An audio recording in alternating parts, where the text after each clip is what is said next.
Feel me.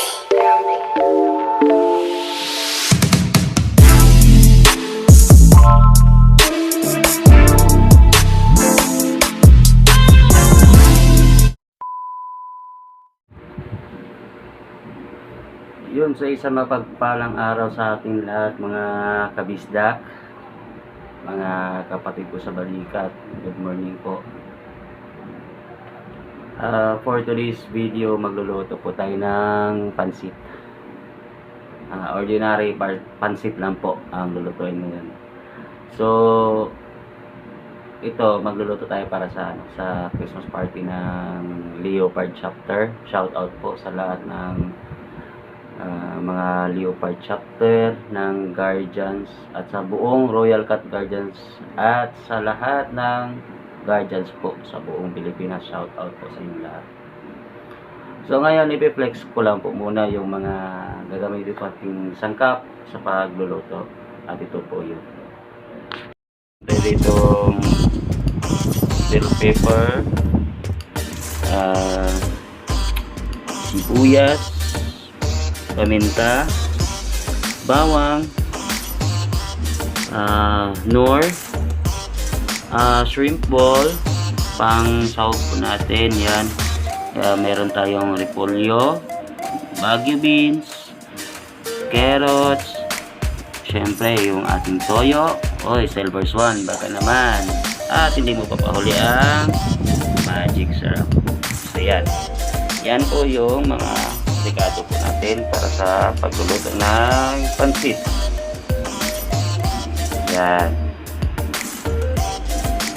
So yung pansit po andito po sa taas yan. Ano to? Fresh pansit canton. Yan, kasi itong fresh po kasi dito po kasi nasanay na magluto. Hindi ko pa nasubukan magluto yung dry, yung nasa plastic bin na yung canton na yung dry siya, yung tuyo, yun hindi ko pa nasubukan. Itong fresh, ito dito ko nasanay kasi. So yan po yung lulutuin natin. Regarding doon sa pagluluto, ang finished product po natin, ano na lang po, subaybayan nyo lang po at hintayin natin yung finished product. Okay, so nandito na lang po muna. Bye bye.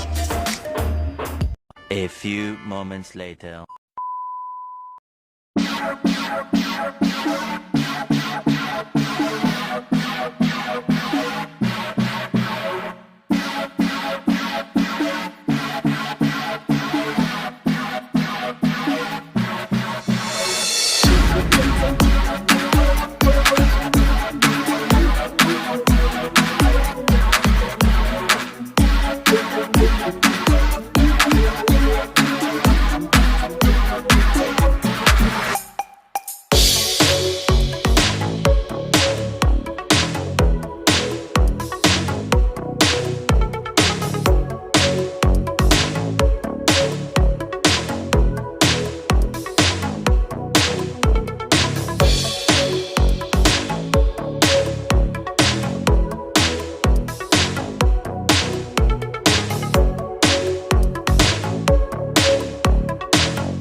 later, the next morning, many unbearable hours later.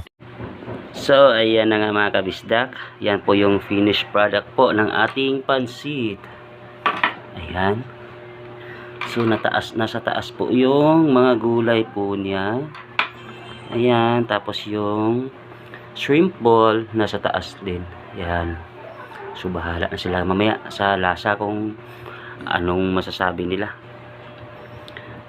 So, ayan na nga mga kabisdak. Maraming salamat sa inyong panunood. Hanggang sa muli.